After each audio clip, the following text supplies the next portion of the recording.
bienvenidos a la clase de filosofía. En esta materia se compone de dos unidades temáticas. Iniciaremos con lo que sería la unidad 1 y 2 para esta clase grabada. Ya estaría con los puntos mencionados en el programa de estudios.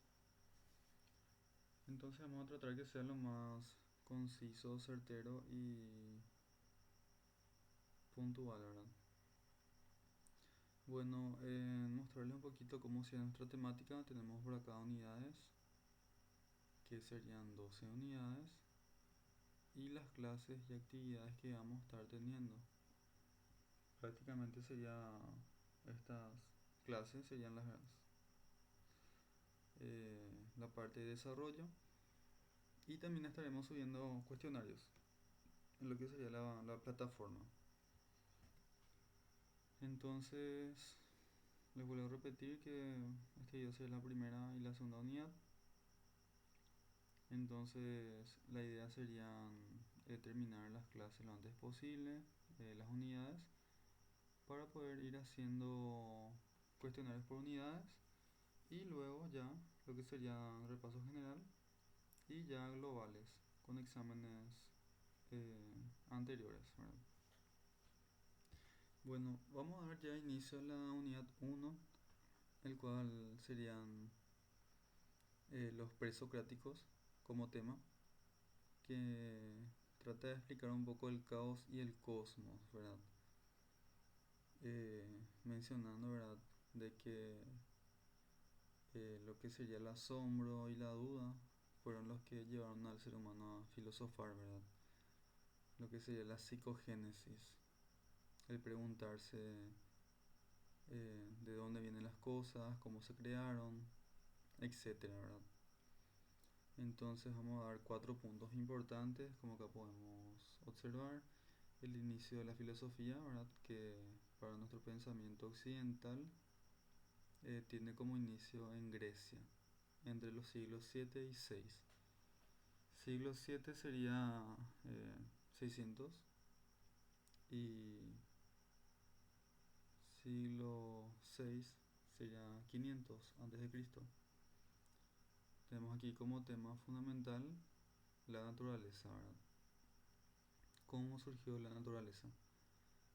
En el segundo punto, que es la B, tenemos el conocimiento mítico al filosófico. Vamos a ver ya ese cambio de pensamiento, de que estos filósofos no se limitaban a explicar las cosas de una forma mística, dándole, por así decirlo, una causa, ¿verdad?, a lo que sería los dioses, ¿verdad?, las deidades que tenían ellos. Entonces tenemos también ese pensamiento que pasa ya a lo filosófico, a algo más racional, a algo más lógico.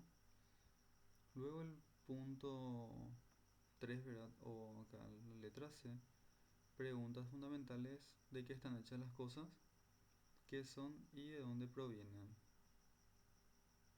En el cuarto punto, que sería la D, vamos a tocar en toda esta unidad, la unidad 1, lo que sería la palabra arque o arge, que sería la causa, origen y sustrato de las cosas, ¿verdad?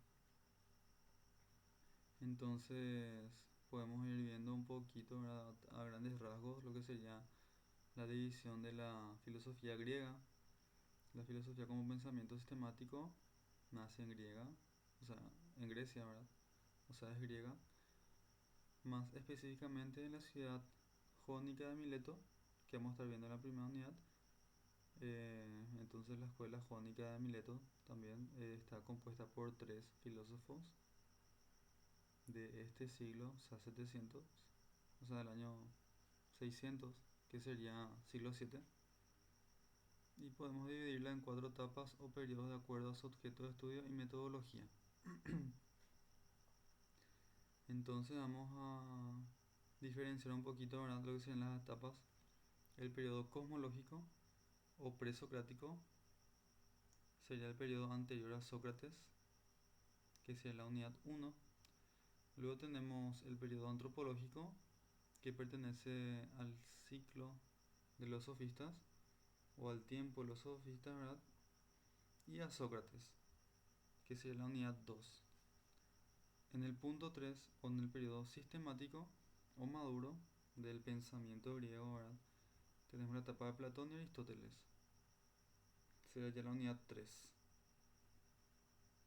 Y luego ya lo que sería el periodo moral, que comprenden las escuelas socráticas menores, el epicureísmo y el estoicismo, para conocer un poquito cómo se fue ramificando, ¿verdad? El pensamiento de los filósofos más importantes de la historia griega, ¿verdad?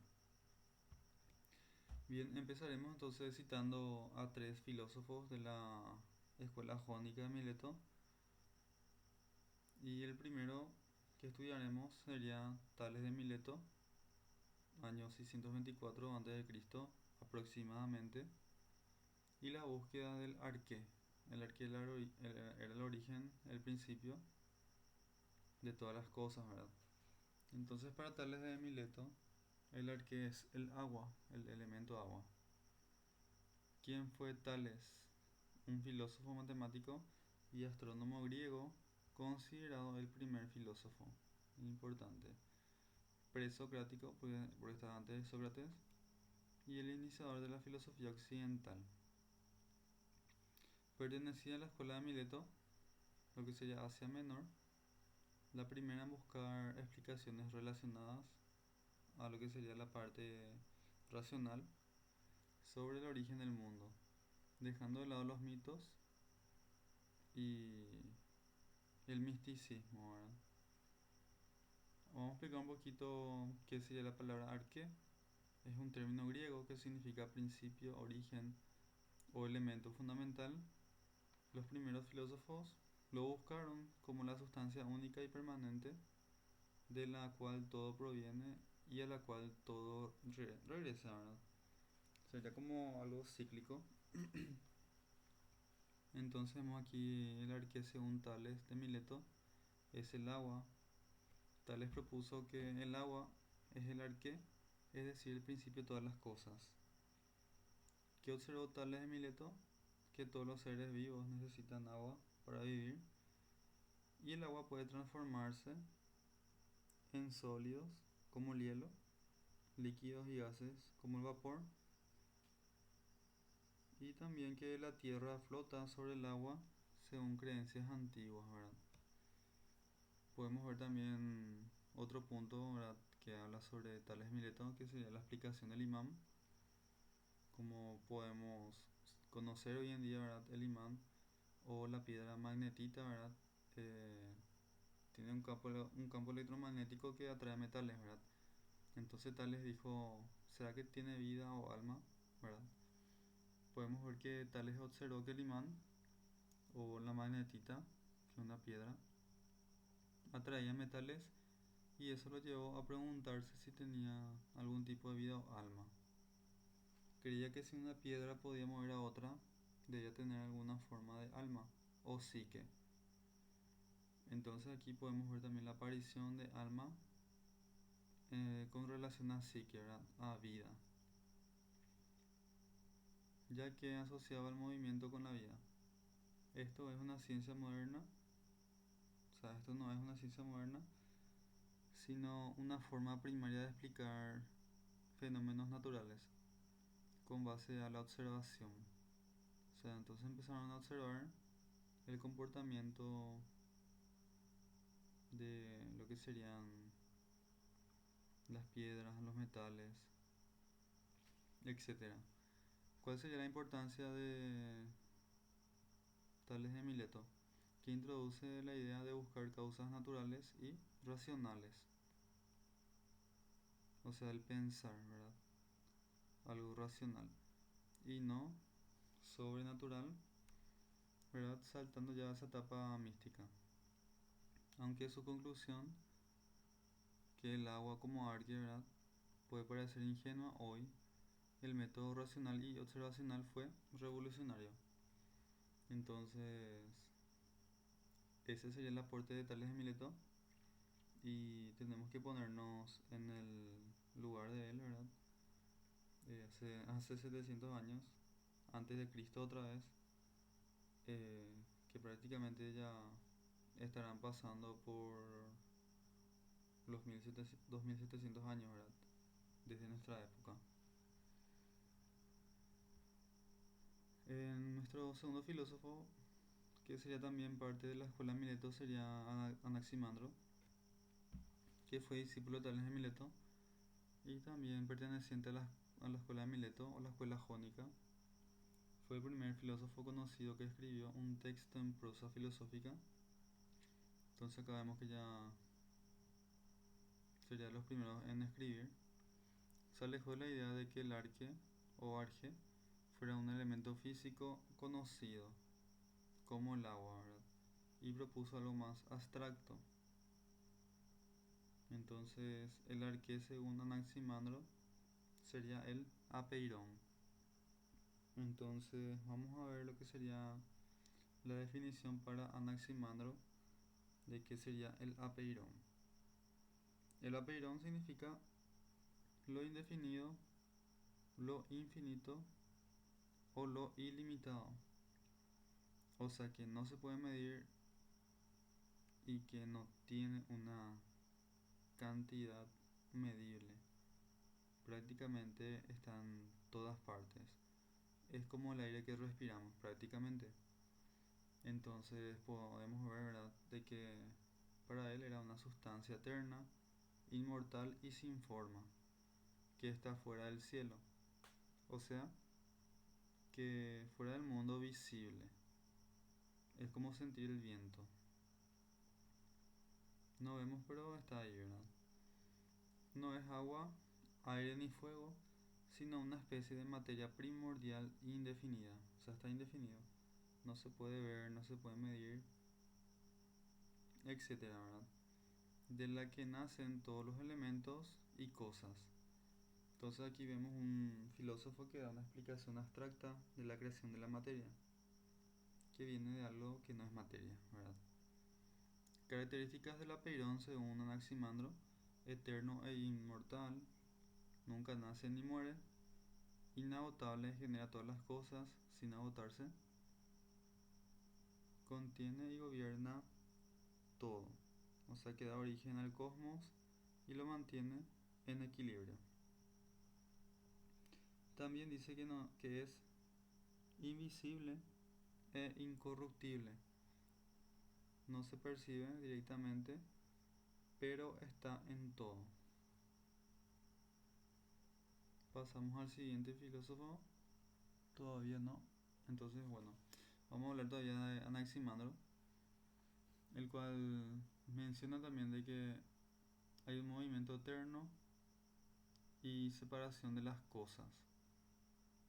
El apeirón está en movimiento eterno. De ese movimiento surgen los contrarios: caliente, frío, seco, húmedo, etc.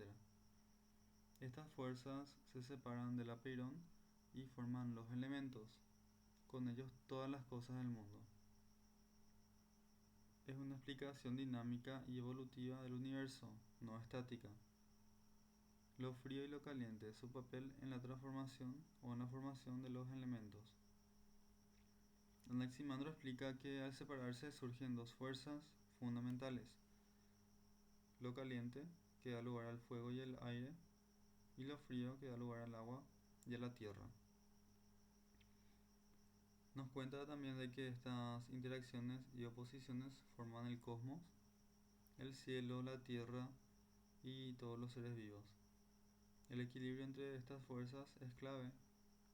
Si una predomina demasiado, el universo se desordena.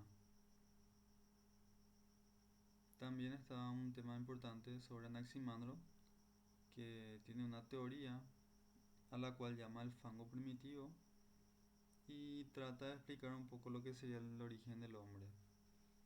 Anaximandro también reflexiona sobre el origen del ser humano y propone que el hombre no surgió directamente de la tierra, sino que evolucionó desde una forma más primitiva. Afirmaba que los primeros seres vivos nacieron del fango con fango cálido y húmedo, una mezcla de agua y tierra. Los humanos nacieron dentro de otros seres, como peces, y fueron protegidos hasta que pudieron valerse por sí mismos. Esta es una idea precursora del pensamiento evolutivo, ¿verdad? En prácticamente una alegoría, ¿verdad? De que la vida empezó en el océano, ¿verdad? Como varios científicos, ¿verdad? Están también proponiendo esa teoría. Y la importancia filosófica que podemos ver aquí dentro del cuadrito sería el primer pensador que propuso una sustancia no concreta y eterna como origen de todo. Introdujo el concepto de contrarios y evolución del cosmos. Dio un paso más allá, ¿verdad?, que Tales, su maestro, y abrió el camino hacia una explicación más abstracta y sistemática de la naturaleza. Luego le tenemos aquí a Anaxímenes, ya después de Anaximandro. Nos cuenta que sería el discípulo, ¿verdad?, de Anaximandro y también miembro de la escuela de Mileto, o la escuela jónica, ¿verdad? A diferencia de su maestro, volvió a identificar el arqué con un elemento concreto, pero con una visión más elaborada. El cosmos como un animal viviente. Entonces vamos a ver acá la explicación de que el cosmos o el universo, ¿verdad?, podría ser un animal viviente. Anaxímenes pensaba que el cosmos no era algo mecánico o muerto, sino un ser vivo. Comparaba al universo con un animal que respira y el aire, lo que sea el aliento, ¿verdad?, era lo que le daba vida. Esta visión introdujo la idea de que el universo está animado por una especie de alma cósmica. Y para Anaxímenes, el arqué es el aire. Importante, son temas de examen. El aire es el principio fundamental o el arqué de todas las cosas, según Anaxímenes. No es el aire común, para recalcar, ¿verdad?, sino que es una sustancia invisible, indefinida y dinámica que da origen a todo y que da vida. El aire universal anima el cosmos. Importancia filosófica de Anaxímenes, que introduce una teoría física del cambio basada en procesos naturales, como la condensación y la rarefacción, que son dos puntos que vamos a ver enseguida. Dio una explicación más coherente y observable que la de sus predecesores y fue un paso importante hacia la cosmología científica, ¿verdad? Un intento temprano de comprender el universo sin mitos. Entonces aquí vamos a hablar un poquito del pensamiento de Anaxímenes, que él veía un dualismo entre las fuerzas cósmicas y tenemos ahí la condensación y la rarefacción, que serían dos procesos diferentes. Anaxímenes entonces explica la transformación del aire o del aliento cósmico, ¿verdad?, que puede sufrir dos procesos físicos. La rarefacción, que el aire se vuelve más sutil y genera fuego, y el otro proceso es la condensación. El aire o aliento cósmico, ¿verdad?, se vuelve más denso y forma el viento, las nubes, el agua, la tierra y piedras. Esta teoría fue una de las primeras formas de física intentando explicar cómo cambian las cosas en la naturaleza con procesos naturales y observables. Otro pensamiento que tenía Anaxímenes sería que la Tierra eh, sería plana como un disco. Según Anaxímenes, ¿verdad?, la Tierra era plana y en forma de disco, suspendida en el aire.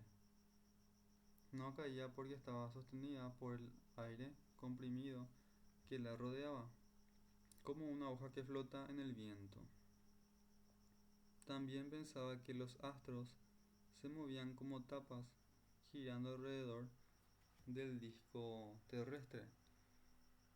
O sea que él pensaba que eran los otros astros, ¿verdad?, que giraban alrededor de la Tierra. Luego vamos a hablar de otro filósofo importante, ya, ¿verdad?, Eh, que se distingue de lo que serían los tres filósofos que citamos anteriormente. Este filósofo se llama Pitágoras y sería ya 500 años antes de Cristo, fundador del pitagorismo. Entonces, ¿qué sería el pitagorismo? Corriente filosófica y religiosa. Aquí tenemos a Pitágoras. Como podemos ver, él sería el que desarrolló esta fórmula, ¿verdad?, a la cual le llamamos el teorema de Pitágoras, ¿verdad?, para hallar la hipotenusa. Entonces, él juntó la filosofía y la religión y la matemática con la mística y con la ética. O sea, era multifacético. Vamos a ver entonces los elementos primitivos del pitagorismo, o sea, las bases del pitagorismo, que sería la influencia órfica. Entonces, a decir órfica, ¿verdad? Creencia en la inmortalidad del alma, o sea, creían que existía el alma y que era inmortal. Y la transmigración. Transmigración, que también quiere decir reencarnación. Transmigrar sería cambiar de cuerpo, ¿verdad? La vida ascética y comunitaria, o sea, vida ascética sería eh, apartarse un poco de lo material, del ego, y comunitaria ser altruista, ¿verdad? Ayudar a la sociedad. También buscaban la armonía universal a través del número. Entonces, esto por ejemplo se puede ver mucho en la música, las octavas, etcétera. O en todo lo que sería la parte musical, ¿verdad? Características generales del pitagorismo. Vamos a volver a centrarnos en lo que sería eh, otros puntos importantes. Respiración cósmica, se asemeja a lo que decía Anaxímenes, pero Pitágoras decía que el universo es un ser vivo y en constante movimiento también, ¿verdad? El cosmos respira, se expande y contrae como un pulmón. Este movimiento refleja la armonía universal entre las fuerzas opuestas. Tiene relación con la música de las esferas, donde los astros producen una armonía cósmica. Inclusive hoy en día podemos medir, ¿verdad?, de que el planeta Tierra, por ejemplo, también tiene una vibración medible, ¿verdad?, en lo que sería, por así decirlo, eh, vibración en la escala Hertz, ¿verdad? Entonces, otro punto importante sería la concepción aritmo-geométrica de la realidad, es a concebir de forma matemática y geométrica, ¿verdad?, de la realidad. Todo lo real se puede explicar con números y formas geométricas. La realidad no es material, sino matemática. El conocimiento matemático es el camino hacia la verdad y la purificación del alma. Entonces aquí vemos también algo importante que ellos veían importante, era purificar el alma. Los números tienen valor simbólico y estructural, ¿verdad? Con el cual está construida la realidad. También podemos ver lo que sería el vacío y el cosmos. Nos menciona que el vacío o kenon permite la existencia al dar separación entre las cosas. El universo es ordenado, finito, o sea que tiene un comienzo y fin. Es estructurado por proporciones matemáticas, o sea, todo ya está preconstruido y con una secuencia lógica matemática, ¿verdad? El vacío entra desde el aliento cósmico e interpreta la realidad. Bueno, ¿qué más debemos conocer de Pitágoras? Las oposiciones, de las cuales él dio a conocer 10. Algunas, por ejemplo, son, ¿verdad? El mundo está organizado en pares opuestos, ¿verdad? Como limitado y limitado, par impar, luz oscuridad, bien mal, derecha izquierda, femenino masculino, ¿verdad? También no hay lucha entre ellos, sino una complementariedad, o sea, que se complementa. Entonces aquí vemos inclusive una influencia de la parte prácticamente oriental, ¿verdad? Lo que tiene que ver con el yin y el yang. En la armonía de los contrarios, menciona que los opuestos se equilibran para formar una armonía universal. En la música esto se representa en los intervalos armónicos, ¿verdad? En todo lo que sería la frecuencia que emite el sonido, ¿verdad? En cuanto a la vibración. El cosmos, bueno, el cosmos, ¿verdad? Esta armonía es el origen oculto de la realidad. Y ahora vamos a tocar un tema puntual que sería la antropología pitagórica, que habla sobre el cuerpo y el alma. Pitágoras veía como un dualismo antropológico. Por un lado estaba el alma, que es inmortal y divina, y el cuerpo, para el alma, sería una prisión.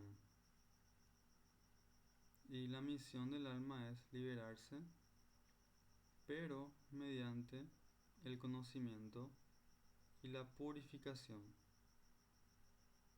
Luego aquí tenemos esta definición que sería la transmigración o metempsicosis, que el alma pasa por múltiples vidas o reencarnaciones, ya sean humanas y animales, y cada vida es una oportunidad para acercarse a la perfección. Tenemos el proceso de purificación, ¿verdad? Que tiene sus pasos o, o sus puntos, ¿verdad? De búsqueda, que sería objetivo, que sería la liberación del alma, el ciclo de la reencarnación, ¿verdad? O la rueda de samsara, ¿verdad? Lo que sería la creencia hinduista, ¿verdad? Se asemeja bastante. Vía de purificación, tenemos la ética, el silencio, la meditación, dieta vegetariana, estudio de las matemáticas y la música. Y el conocimiento armoniza el alma, llevándola a la unión con el cosmos o la fuente, ¿verdad? Hasta ahí sería nuestro filósofo Pitágoras y el pitagorismo. El tema central aquí también es de que el arqué para los pitagóricos son los números. Bien, vamos a ver ahora dos temas importantes, que sería el monismo dinámico y el monismo estático. Para terminar esta unidad, entonces este concepto de monismo dinámico ¿verdad? Es propuesta por Heráclito de Éfeso. Ahora, ¿qué es este pensamiento de monismo dinámico? Monismo es una doctrina filosófica según la cual todo lo que existe proviene de un único principio o sustancia. Entonces, monismo sería algo creado de una sustancia, ¿verdad? Primordial, ¿verdad? O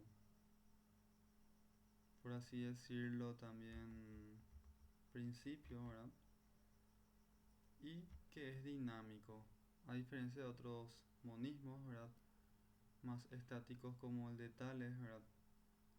O Parménides, que vamos a dar después. Heráclito concibe el principio único como movimiento y cambio, o sea, como algo fundamental. Entonces, la unidad y cambio, Heráclito afirmaba que todo está en constante movimiento. Entonces, ahí podemos ver su frase célebre, a saber, no se puede entrar dos veces en el mismo río, por varios motivos, ¿verdad? Porque el agua siempre está fluyendo y el hombre ya no es el mismo. Esto inclusive hoy en día se puede demostrar, ¿verdad? De que cada día van muriendo células y van naciendo células nuevas, ¿verdad? Entonces, por así decirlo, el cuerpo humano, ¿verdad? Se puede renovar cada 3 5 años. Entonces también el hombre no es siempre algo estático. O inclusive mirando esto de una forma más, eh, por así decirlo, a niveles de escalas atómicas, ¿verdad? Y el propio átomo está en movimiento, ¿verdad? Ahora, el cambio no niega la unidad del mundo. O sea, el cambio o el movimiento cíclico no niega que todo está unido. O sea, que todo depende de los otros elementos, ¿verdad? Que al final están en equilibrio en el mundo, ¿verdad? Sino que la unidad se da en la tensión de los contrarios. Ahora, para conocerles un poco más a Heráclito de Éfeso, también apodado el Oscuro, por lo visto era un señor de pocas palabras, eh, un poco introvertido inclusive, ¿verdad? Por eso se le apodaba el Oscuro. Tenemos dos puntos que serían eh, tipos de conocimiento. Por un lado, el hombre puede conocer mediante la sensación, que sería mediante los sentidos, ¿verdad? Por eso sensación. Y por el otro lado, se adquiere conocimiento mediante la razón, el pensamiento. Entonces, cuando hablamos de sensaciones, es una opinión. Por ejemplo, yo puedo estar sintiendo ahora frío o puedo estar sintiendo calor, pero mis sentidos es eso lo que me está dando la información de afuera, ¿verdad? Y esa información va decodificándose, ¿verdad? Lo que sería el cerebro interpreta. Entonces también los sentidos nos pueden engañar. Entonces sería opinión odoxa.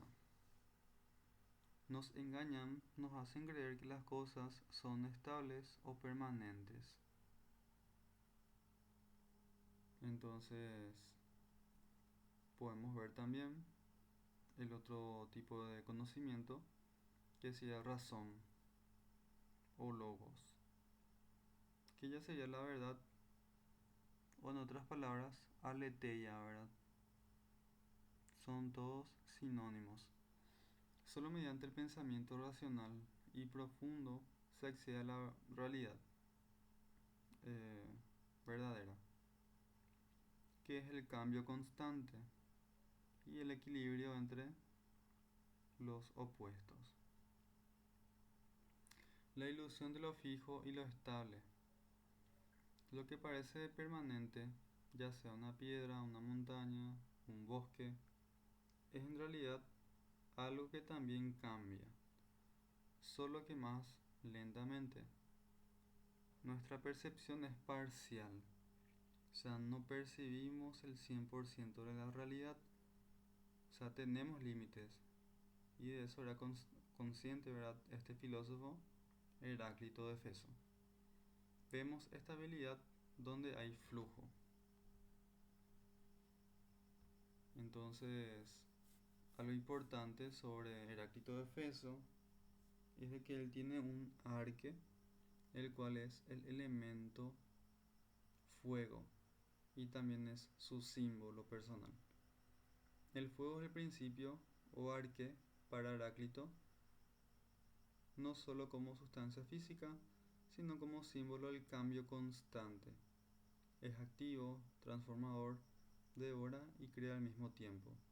Representa la energía dinámica del cosmos.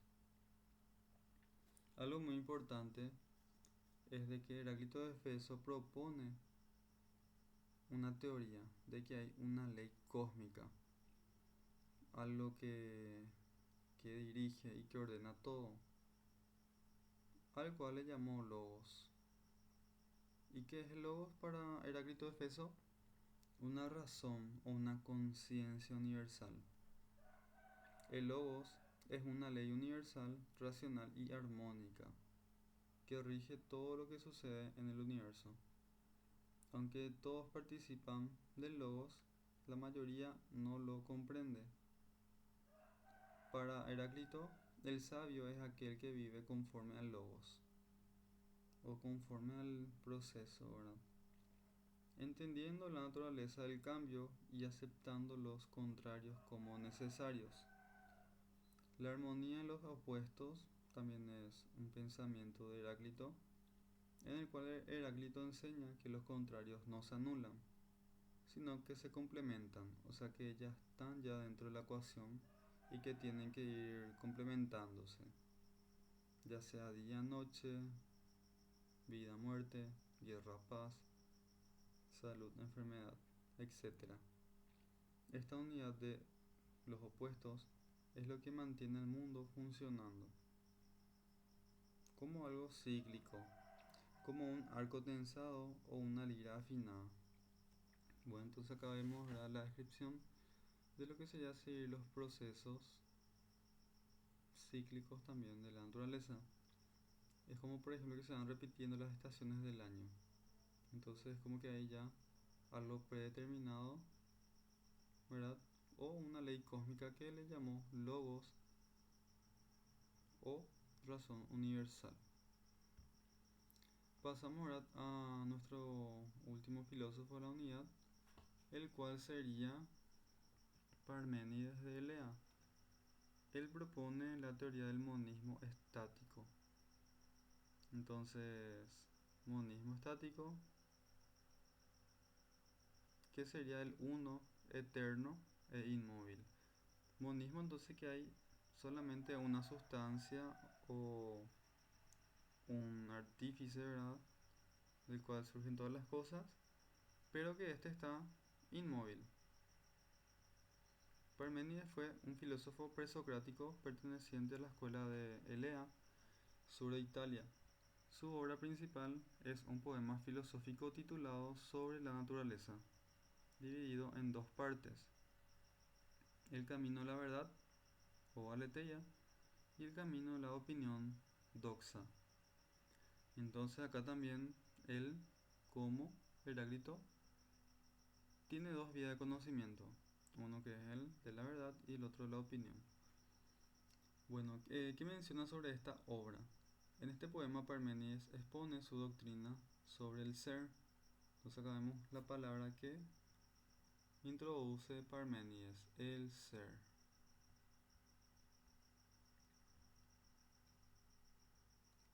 Entonces, vamos a ver quién es el ser. Lo que verdaderamente es, oponiéndola al mundo aparente de los sentidos. Entonces, las hijas del sol y las tres vías es parte de su escrito. El prólogo alegórico del poema, Parménides narra un viaje simbólico. Es guiado por las hijas del sol, figuras luminosas que lo conducen hacia la oscuridad o de fuera de la oscuridad, que sería la ignorancia, hacia la luz, que sería la verdad. Estas hijas abren puertas del día y la noche, permitiéndole acceder al conocimiento verdadero. Allí una diosa, símbolo de la sabiduría o la razón, le revela las tres vías del pensamiento humano. Y tenemos que conocer las tres vías de Parménides. La vía del error, que como tal lo dice, una vía equivocada del hombre. Lo que no es, no puede ser pensado. O sea, es un error, ¿verdad? Estamos en una equivocación, querer pensar algo que no es o que no hay. Es el camino de la nada, la imposibilidad del pensamiento falso.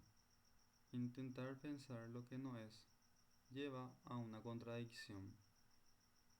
Es como por ejemplo yo les diga inventen un color que no exista. Luego tenemos aquí la segunda vía de la opinión, la cual se llamaría doxa, que sería el camino de las apariencias y las sensaciones.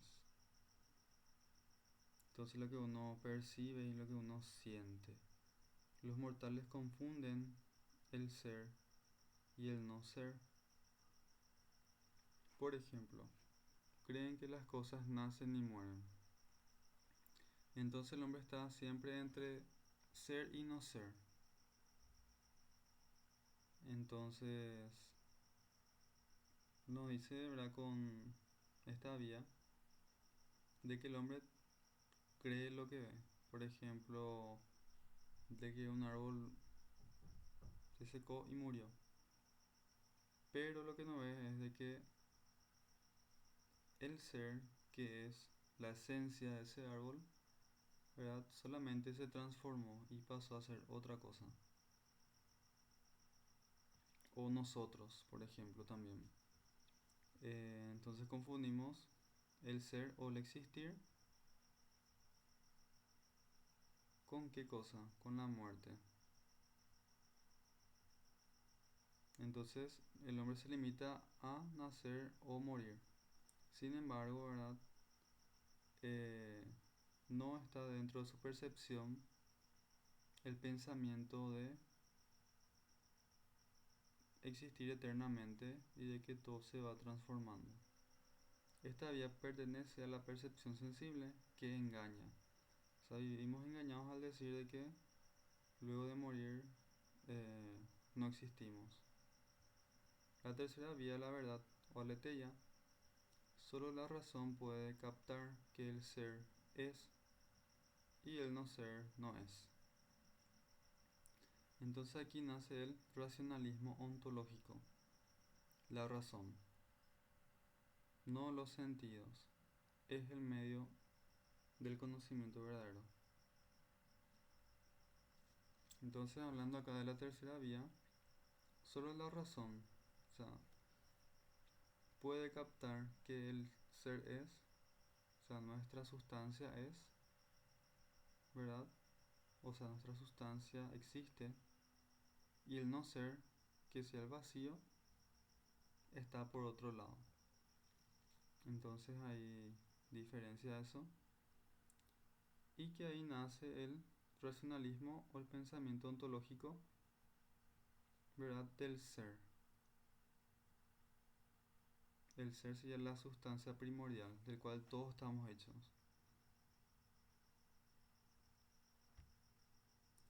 Entonces aquí tenemos el atributo del ser o de la sustancia del cual todos derivamos. Entonces, ¿qué es el ser? Es como la energía, ¿verdad? El alma universal. Pero él le dio atributos y su significado que tenemos que manejar y conocer. El atributo del ser son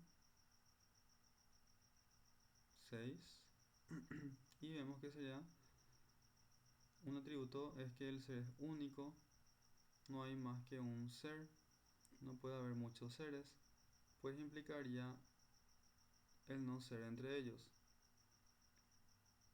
Es como por ejemplo que yo les diga no puede haber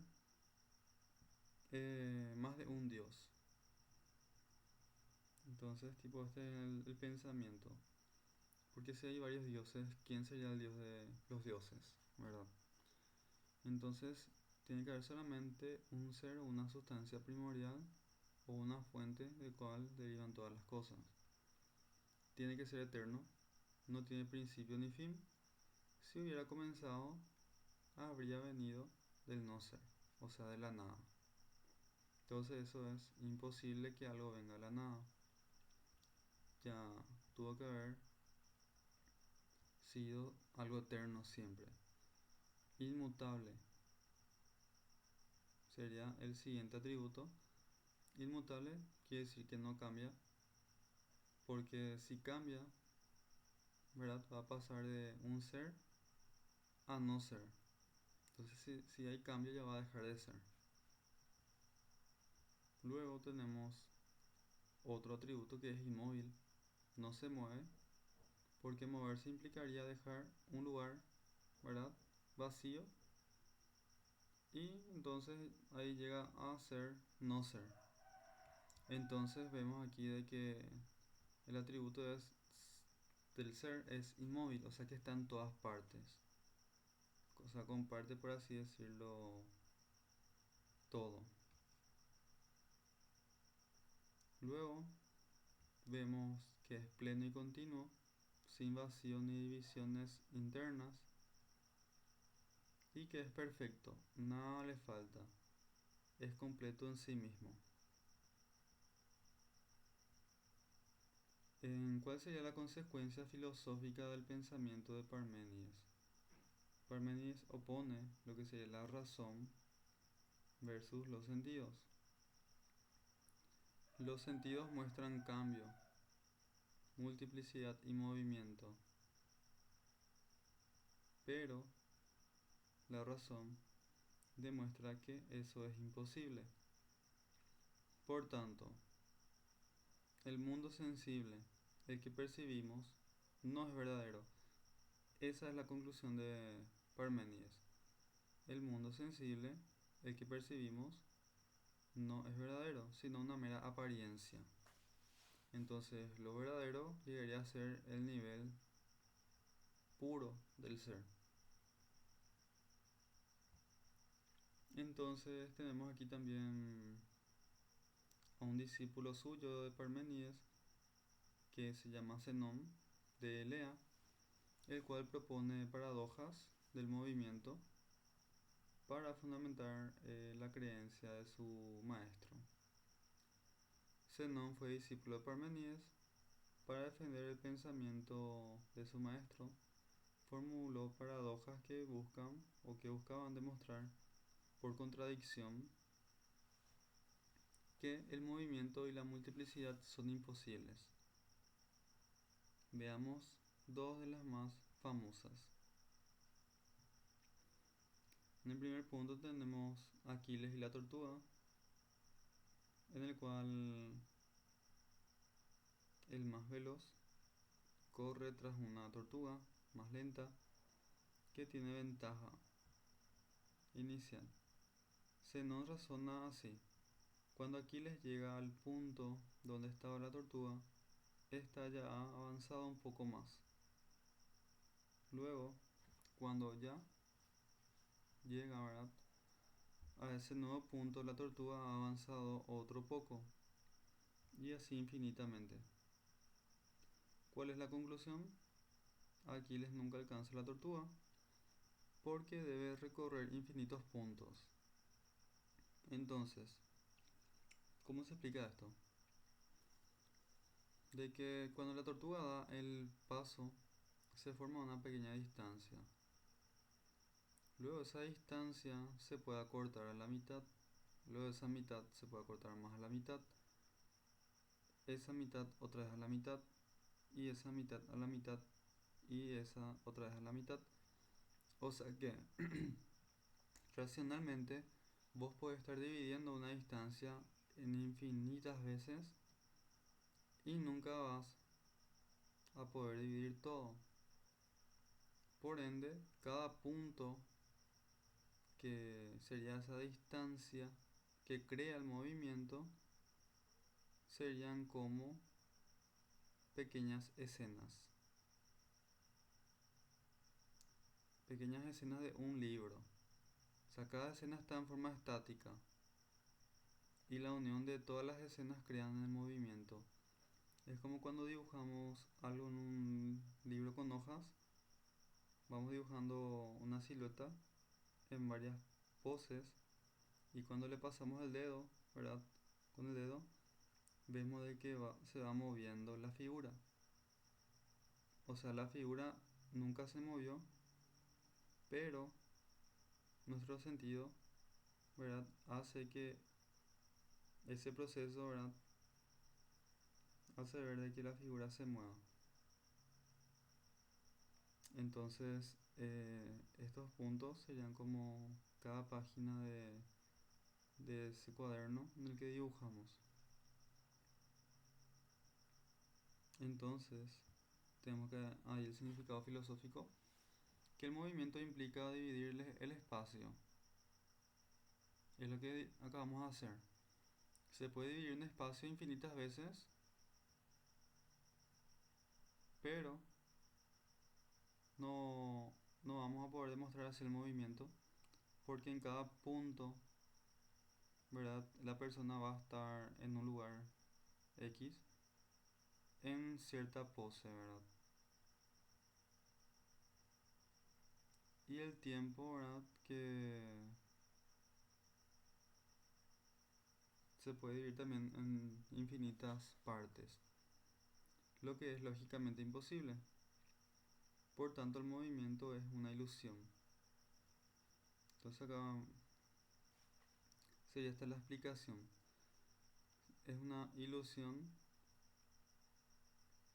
porque todo está, desde el punto de vista de ellos, serían como un video que está hecho por fotogramas. Por ejemplo, para un segundo de un video hay 15 fotografías o 15 fotogramas. Entonces, esos simbolizan, por ejemplo, los puntos. Entonces, cada fotograma está estático, pero al unir todo, ¿verdad? Crea un movimiento. Y esa es la ilusión. En el punto 2 o la paradoja 2 habla de la flecha, en el cual, por ejemplo, alguien cuando dispara una flecha en forma horizontal o vertical, ¿verdad? ¿Qué es lo que pasa? En cada instante la flecha está en un punto determinado en el espacio, ¿verdad? Y en el tiempo, si vas cortando. En ese instante, ¿verdad? No se mueve. O sea, en cada instante que vos lo ubicas en el espacio, ¿verdad? Y dividís el tiempo también, como un video, ¿verdad? No se mueve, porque está ocupando un punto fijo en el espacio. Si el tiempo se compone solo de horas, que sean esos puntos inmóviles, la suma de todos ellos también sería móvil. Por tanto, la flecha nunca se mueve. Conclusión, el movimiento no se puede explicar racionalmente, por lo que no existe en el plano del ser. Y más que conocido, ¿verdad? Entonces, no existe en el plano del ser, que es, ¿verdad? Un nivel muy abstracto y muy puro, ¿verdad? Nada que ver con las apariencias en el que estamos, o nuestra realidad que nos engaña en los sentidos. Bueno, aquí podemos ver un poquito nomás también sobre el monismo estático de Parmenides, el uno o eterno e inmóvil, las tres vías, la vía del error, lo que no es no puede ser pensado ni dicho, la vía de la opinión, es el camino de las apariencias y las sensaciones, la tercera vía, que es la verdad, solo la razón puede captar que el ser es y el no ser no es. Entonces, ¿cuál fue el aporte de Parmenides? Se opone, ¿verdad? La razón, o sea, vos puedes explicar racionalmente que no existe el movimiento, pero hay una contradicción con los sentidos que sí te engañan, ¿verdad? Para ver movimientos en lo que sería nuestra realidad, que es imperfecta y que no sería la naturaleza del ser. El mundo sensible en el que percibimos no es verdadero, sino mera apariencia. Aquí vemos otra vez Zenón y sus aportes, Aquiles y la tortuga. Entonces, Aquiles nunca alcanza la tortuga porque al darle una distancia, ¿verdad? Que sería, por ejemplo, esta que está acá, se puede ir dividiendo en infinitamente. Entonces, prácticamente la, el movimiento no existe, ¿verdad? Y la flecha, porque en cada hora está inmóvil. Cuando se lanza una flecha, si vos vas pausando o vas analizando en cada momento, ¿verdad? La flecha ocupa un lugar en el espacio y por ende está inmóvil, porque en cada momento que vas pausando, cada puntito, cada milímetro, ¿verdad? Está inmóvil. Y la suma de todo eso crea el movimiento.